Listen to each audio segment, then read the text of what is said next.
All right, I'll get started again then. And we're going to probably try and keep an eye on the time. Share. So I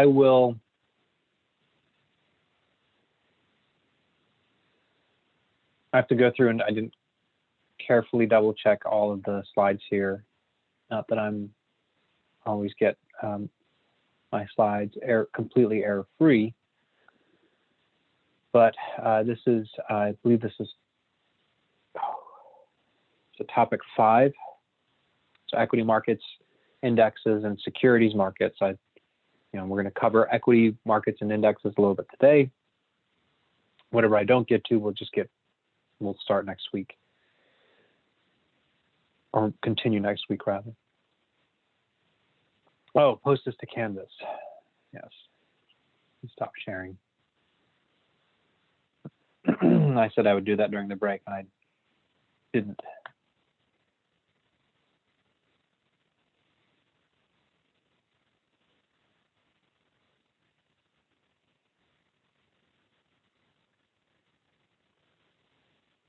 All right, while I'm doing that, if anyone wants to ask a question while I'm doing that, I can multitask, but you'll have to ask me verbally. You'll have to unmute your line.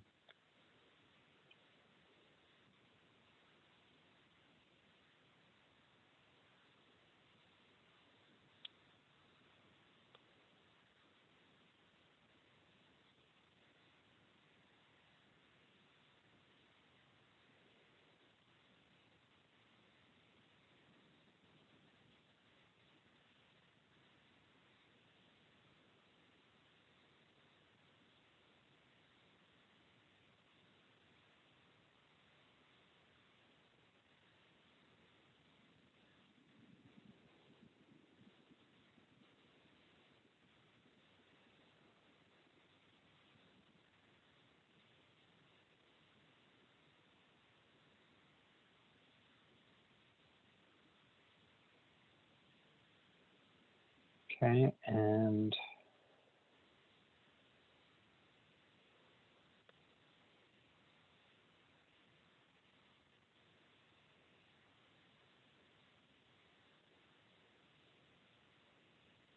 okay. Excuse me.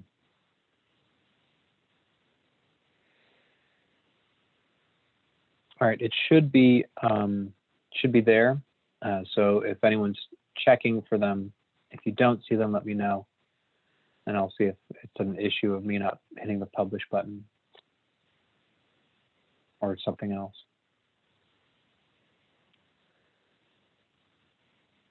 Okay, now this is probably the area of financial markets that people are far more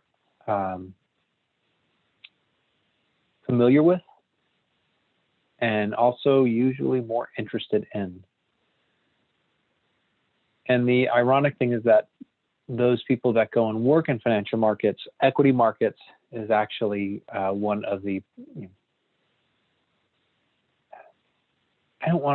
I guess the best way to say it is the most derided market, especially cash equities, which is usually what people think of when they think of investments and broker dealers and things like that.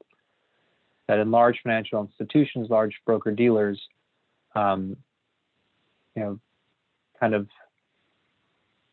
the real focus tends to be more on fixed income, bonds, credit, interest rate derivatives, things like that, loans.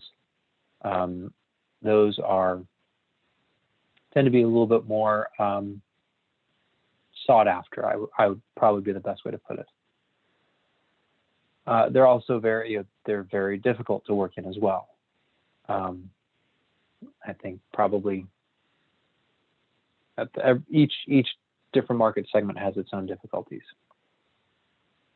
Oh, I didn't mention the specific. I'll go in an email, and I'll also probably append topic 4 with those market segmentation theory and term premium, and there's usually 4, and I'll go back to the book and see if all 4 are listed there, and I'll put that as kind of like an addendum for topic 4. Sorry, I didn't mention that earlier. All right, so chapter 2 and chapter 3, these are the suggested problems. Again, highly recommend that you do these. These are great ways for you to fill out your study guide. So again, try and find at least 2 of each.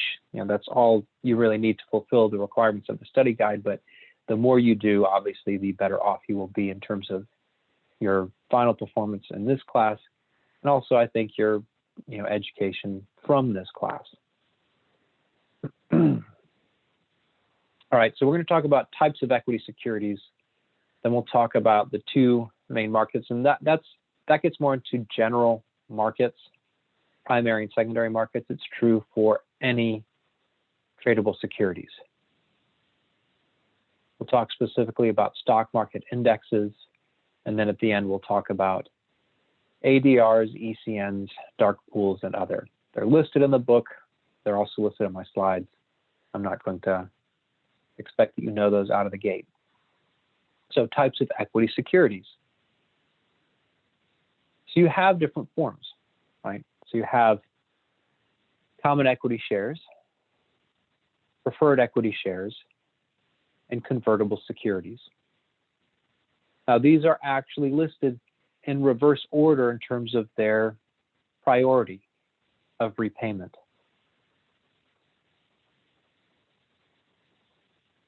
Common equity shares, those stakeholders are the last to be repaid in the event of a bankruptcy proceeding.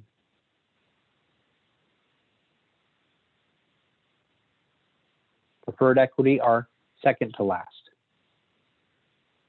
That includes if they are convertible preferred. There might be a slight pecking order there, but usually not. Convertible bonds are hybrid securities, so they tend to have a higher priority order than even preferred equity shares, unless they've been already converted into common equity shares.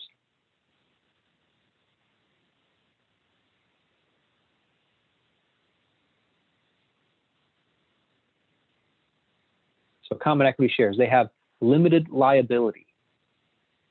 So a common equity shareholder, if the company does wrong, common equity shareholder can only lose the value of their shares at the most. They cannot be litigated for, they cannot be found guilty of crimes, they cannot be sued for malfeasance or misappropriation of funds or anything like that. The only thing they would lose is the value of their shares. That's their limited liability. Now, executives and employees of the company can be exposed if they do something that is of significant wrongdoing. Usually that's going to be criminal. It usually has to be some sort of criminal act that then opens the door to criminal and civil litigation. That could be fraud, could be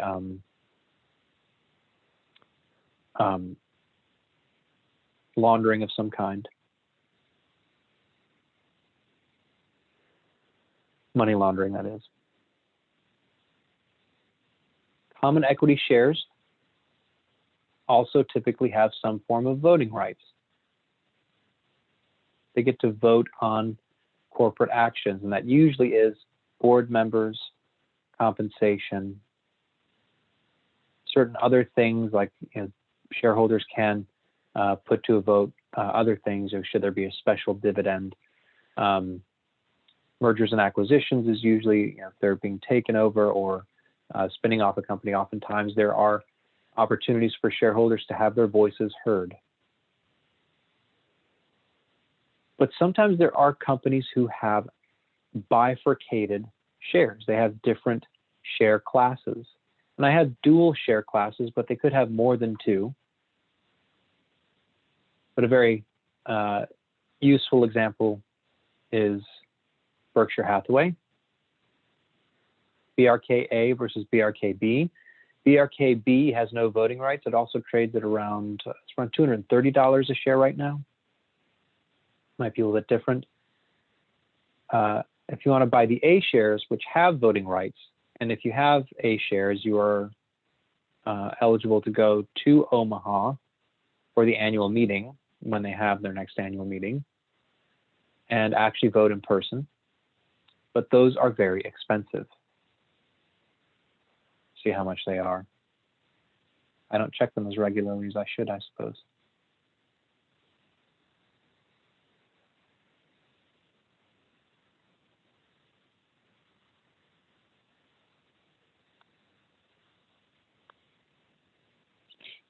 $367,000 for one share. If you want to invest, Warren Buffett's philosophy is you invest.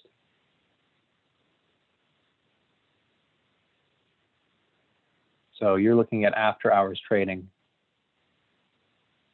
for the 369, 132.5. This is close, market close. So you want to invest, you have to invest, but you get to vote. And you also get to go to this very big event in Omaha.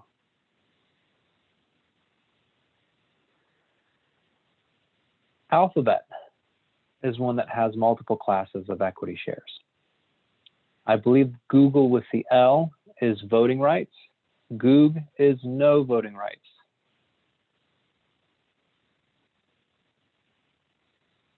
They also have a Class B.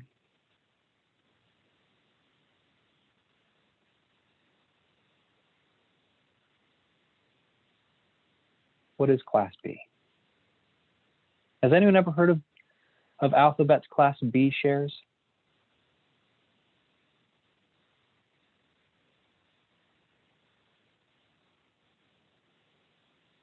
Let me pull up my window again.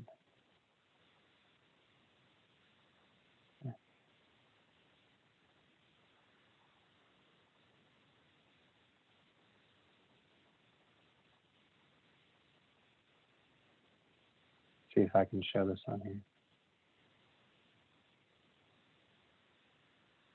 Only 5 people have Class B shares.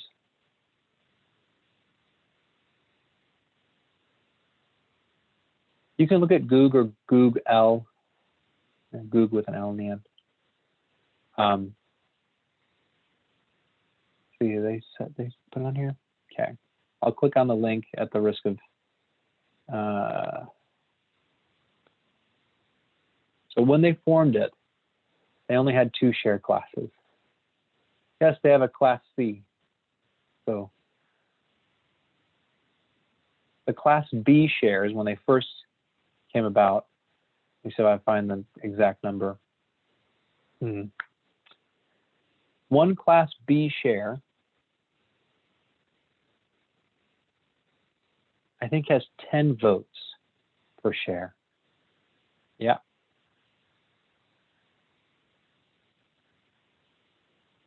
Each share has 10 votes. When the founders of Google created it, they wanted to retain control of the company, but they wanted to allow investors to own more of the company. And so they created a Class B share. I think the Goog and Goog L tickers came about around the time they changed the parent company to Alphabet. So it used to be Goog, and then the one with the L came about at that point. The Class B shares were at inception, at IPO, so that the founders could actually control the company by having 10 votes. As soon as they sell their Class B shares, they get immediately converted to the Google, G-O-O-G-L shares, with just 1 vote per share. Yeah, Zuckerberg did the same. He modeled it after what Google did. Now Alphabet.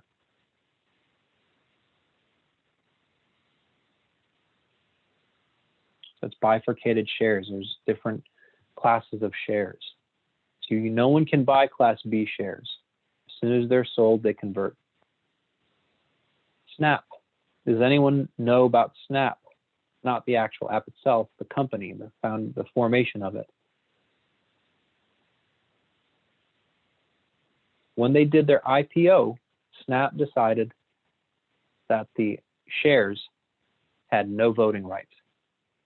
The only people that could vote were essentially a small select group, founders and early employees and early investors who had special class shares that as soon as they got sold, got converted into non-voting shares. So these are different ways of creating different classes of shares to give certain stakeholders a stronger say in the control of the company.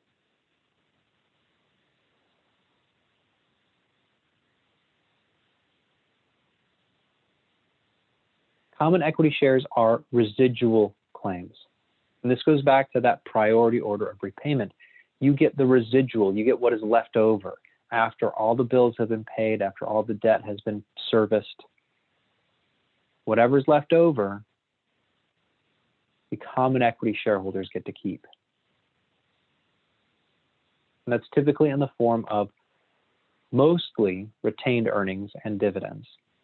There are other line items on the equity part of the balance sheet, but typically for a well-run company, retained earnings should be the largest. If it's not, then it's a young company that is trying to turn a profit, or it's a company that's being poorly managed. Usually.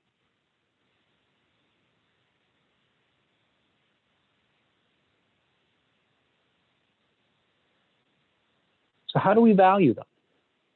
How do we value common equity shares? The simplest way are the ratios, the comparable ratios. We'll get into the free cash flows later. But the simplest way is just to price to earnings, price to book. Some people look at dividend yield, although using it as a pricing metric is not as useful. And there are lots of other ones. There's something called the PEG, price to earnings over growth. How much do you have to pay for the actual growth of the company, of the company's bottom line? And there are certain types of investing approaches that have come and gone out of favor over the years that are very heavily studied in academic literature. And one is value investing, the other is growth. Value investing is the approach of looking for companies that have high quality earnings but are underpriced, so therefore they have low price to earnings, low price to book value of equity. So you actually look at the balance sheet, figure out what the equity value is on the balance sheet, what does that translate to in terms of per share price? So low price to book and high dividend yield.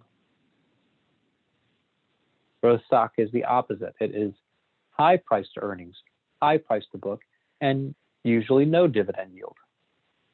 There are no dividends to be paid.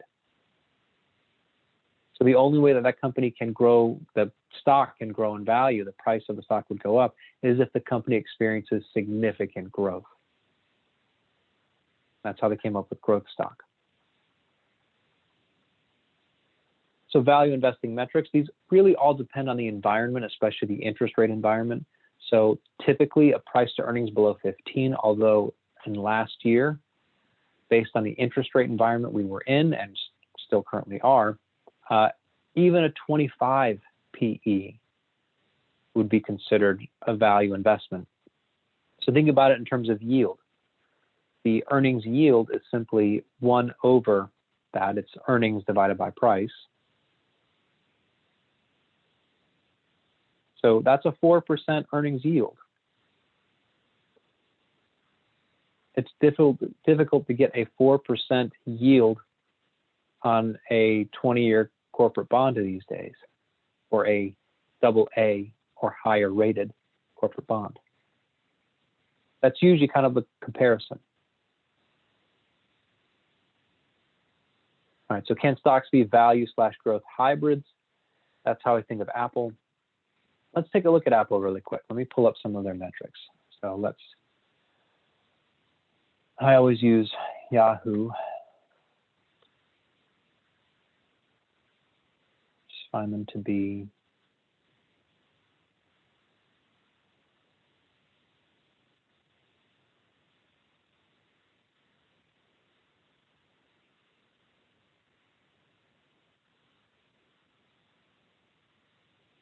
okay. Take a look at them.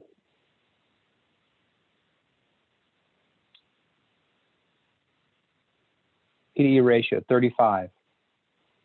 That's probably in this environment a value.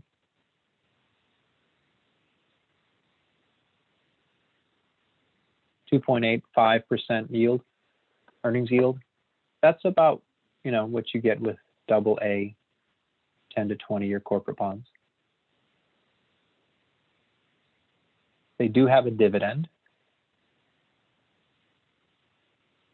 Where are there other metrics? Let's see. And let me look at other metrics here.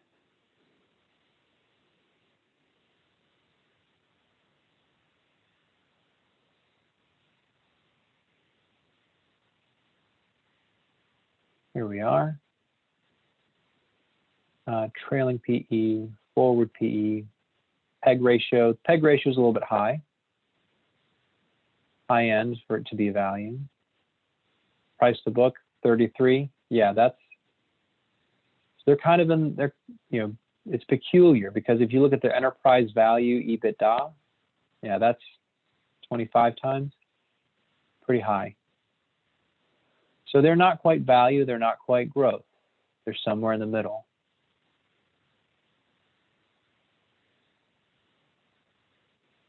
And there's a paper by, you know, bear with me while I pronounce their names, Lakonishok, Schleifer, and Vishny, who actually, they were academics, and Lakonishok, you know, I think Schleifer and Vishny have stakes in the fund, but there's a mutual fund company called LSV Capital. And they essentially looked at these metrics and found ways to say, okay, well, which ones perform better over time? Historically, the value investments performed better. In the last 10 years, they've had a hard go of it. We'll see if they come back. So low price to earnings, low price to book, typically below 1.5. Some people use 2. And a high dividend yield, typically at least 2/3 long-term AAA yields. These are some dimensions that typically are, you know, characteristic of value investments.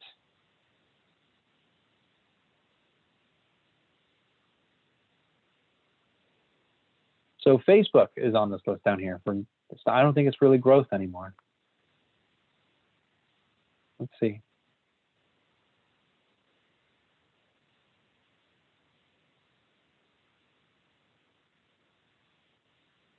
Yeah, I would argue that Facebook is now a value investment. Enterprise value over EBITDA of 18.4. If anyone wants to disagree with me, you're welcome to voice your disagreement. So I might have to remove Facebook here. So famous value investors. I don't think Facebook gives dividends now, but all their other metrics are more aligned, I would say, with metrics that would be akin to a value investment, a value company. Yeah, no dividends. But look at their PE, 31, a little bit on the high end. In this environment, not quite as much. Forward PE, so forward earnings, expected earnings, 24.45. That's definitely aligned with, you know, kind of value investment range. PEG ratio of 1.05. That's more aligned with the value investment. Price to book of 6, a little bit high, but it's below Apple. Enterprise value over EBITDA of 18. That's definitely more typical of a value. Maybe a little bit on the high end. But let's, you know,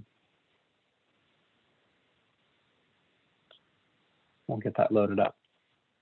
All right, so famous value investors, Benjamin Graham, David Dodd.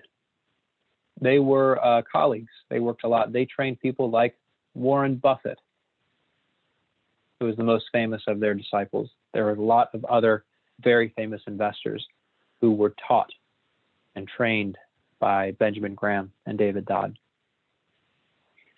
People who Warren Buffett influenced as well as Graham and Dodd, Seth Klarman. Has anyone ever heard of Seth Klarman before? His firm is called Baupost.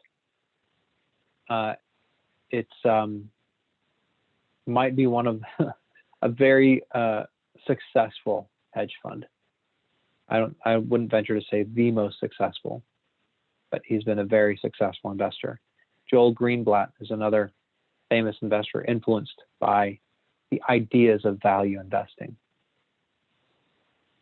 It doesn't work all the time. They oftentimes have to wait a long, long time to see the opportunities come up. Seth Klarman raised for the first time in like 16 years or something, raised a whole bunch of money in March of last year, and I think made a killing as a result. So on the flip side, growth stocks. So unless it's noted, these are trailing 12 months. Square, PE of 354, price to book of 58. Noodles, the earnings are not positive, price to book of 13. Zoom, PE of 287, price to book of 80. Amazon is on here. They're getting less growth. Facebook, I think I need to delete. I don't think that they would be necessarily classified as growth, even if you wouldn't classify them as value. Let's go back and take a look at Zoom really quick. 308 trailing PE, 139 forward PE. PEG ratio about 2, that's fairly high. Price to book 87. Enterprise value to EBITDA 291. That is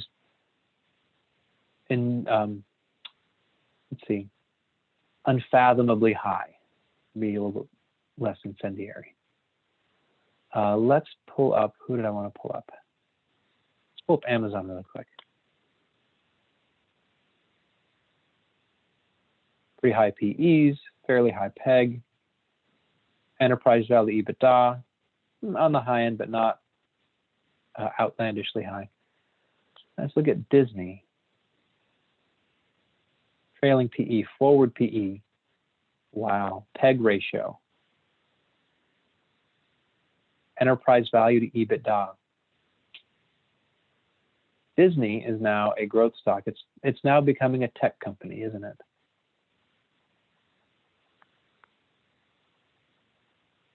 Compared to Netflix. That is incredible. It was priced more like a growth tech stock than Netflix is, I think. That's fascinating to me.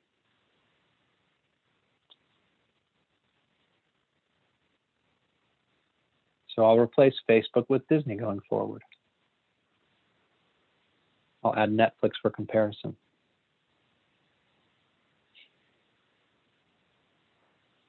Okay. So that's common. Those are the styles of investing: value investing, growth investing. And when you see mutual funds or ETFs that say value or growth, that's what they're talking about. That's what they're looking for. So for preferred equity shares, there are some important things to keep in mind. Non-participating. They do not participate in voting. They are non-participating shares. They do not have voting rights, ever. In exchange for giving up those voting rights, they get a higher repayment priority. In the event of a default, preferred shares get paid before common equity shares. Preferred equity shares also very commonly have dividend payments, almost always have dividend payments. And those dividend payments are very frequently cumulative dividend payments. which means if a dividend payment is missed or multiple dividend payments are missed, common equity shareholders cannot be paid dividends until those lapsed cumulative dividend payments are actually made. So if 4 $1 dividend payments were missed that are cumulative, those 4 $1 dividend payments, $4 per preferred share, need to be paid before common equity shareholders can receive dividends.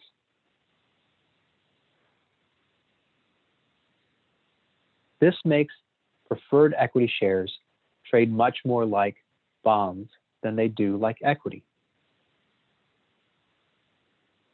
with some exceptions, with some caveats. And in fact, in Bodie, Kane, and Marcus, they describe preferred equity shares as infinite maturity bonds.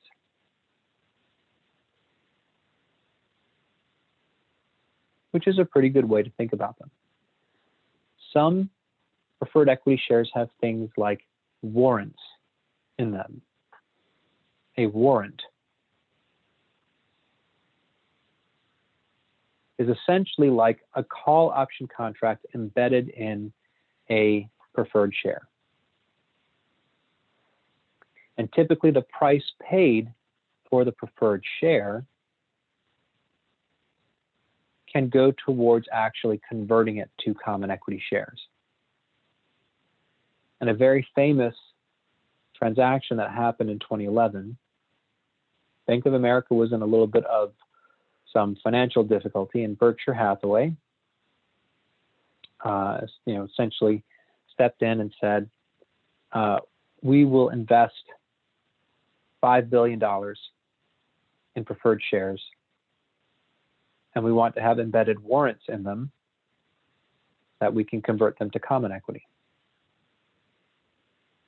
And Berkshire Hathaway, essentially at the direction of Warren Buffett, did not convert until the dividend cash flows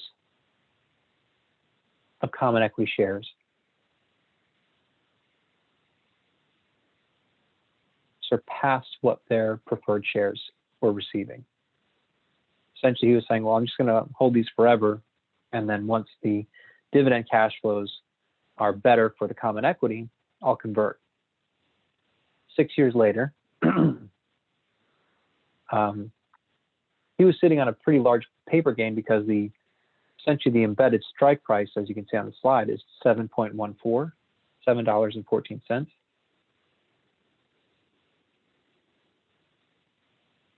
Over the course of 6 years, he turned $5 billion into $17 billion in market value. That does not include the dividend payments that he received. That's a pretty good deal. These are types of investments that really are only available to people like Warren Buffett. So convertible preferred stock, a very specific form of that would be warrants. An embedded warrant, which is like an option contract, but essentially it's more like a conversion. Now, convertible bonds are hybrid securities because they are bonds that can be converted into equity, so I cover them here because they do, under many circumstances, trade more like equity shares than they do trade like bonds. Now, the way that you figure out the conversion price is that in the bond documents, they tell you the conversion ratio. So it's usually how many shares that one bond can be turned into. And typically bonds trade in $1,000 face value. So you just divide the face value by the number of shares. So a 20-to-1 conversion ratio means that a $1,000 face value bond can be converted into 20 shares. The implied conversion price is 1,000 divided by 20, which is $50.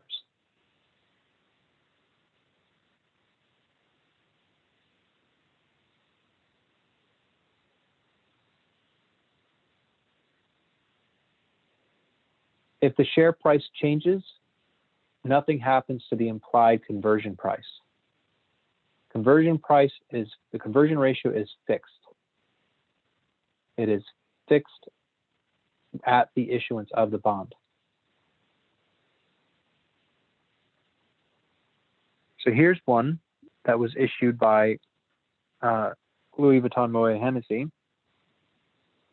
in 2016.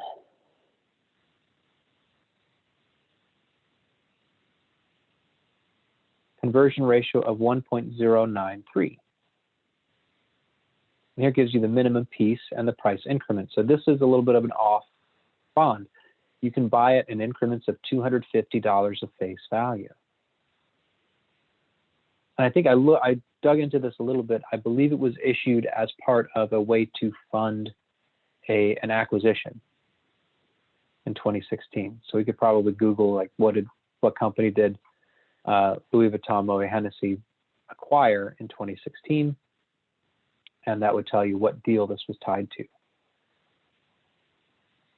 Issued in France, euro dollar, convertible, but it's actually priced in US dollars. So here's that euro dollar bond. It's a dollar denominated bond issued in Europe. Interesting. Now, the thing that's fascinating about this bond, $250 face value, look at the price of the bond. This is 2016 through 2018. Bonds do not trade like this very frequently unless they are convertible. As you can see here, it starts to trade a little bit with higher volatility. And yes, it loses some market value, but it's still well above the face value of the bond, trading at a significant premium. During a period of time, by the way, where interest rates are rising, which would be a negative for a fixed income instrument. So why is that? So that 250 divided by, this is their share price. I think it was 1.093. So an implied conversion price of $228.73.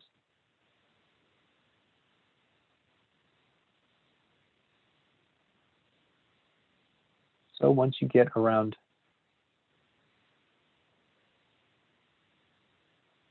here, it starts to trade more like the equity shares. Because, oh, whoops.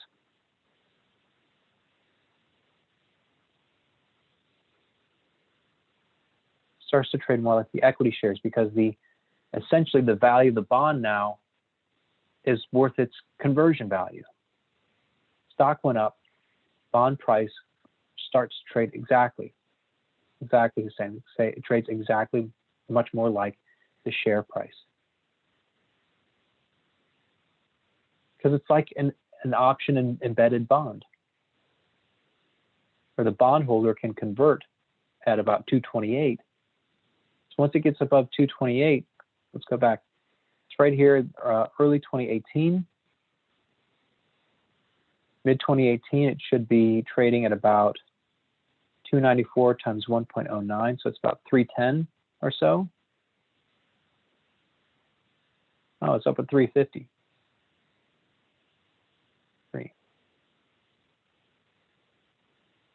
So maybe there was some, because it has an embedded option, it starts to trade more like an option contract, I guess, with a strike price of 0.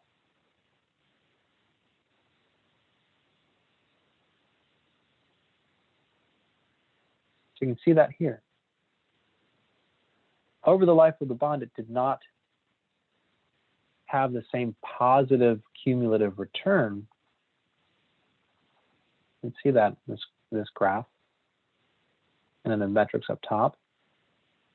But you can see that the changes were very strongly correlated once the price of the stock got above that 228. The advantage of this convertible bond is that if the stock price fell, the bondholders that were still holding the bond and hadn't converted to common shares had a higher priority, so they had limited downside. The bond price would not fall as much as the share price.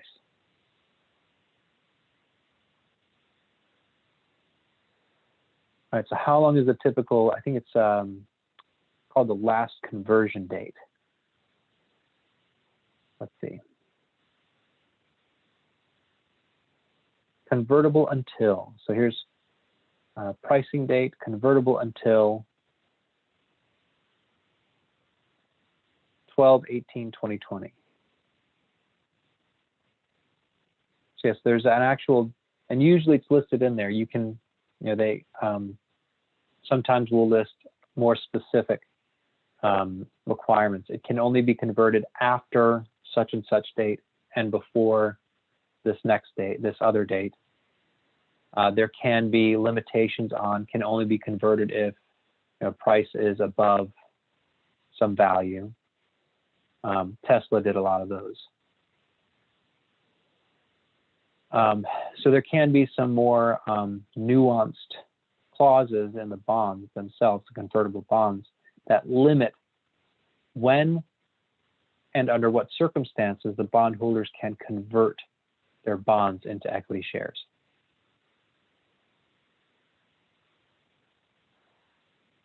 But yes, if the longer the final conversion date, convertible until date is, the more likely it will in fact be converted.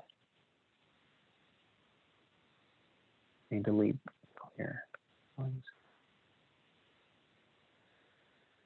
Okay. I'm going to stop here, I think.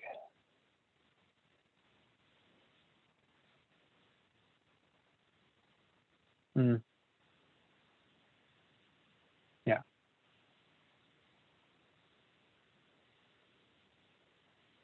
I'll stop here. Primary and secondary markets. I might beef up this section a little bit more. And if I do, I will change the, add it to Canvas.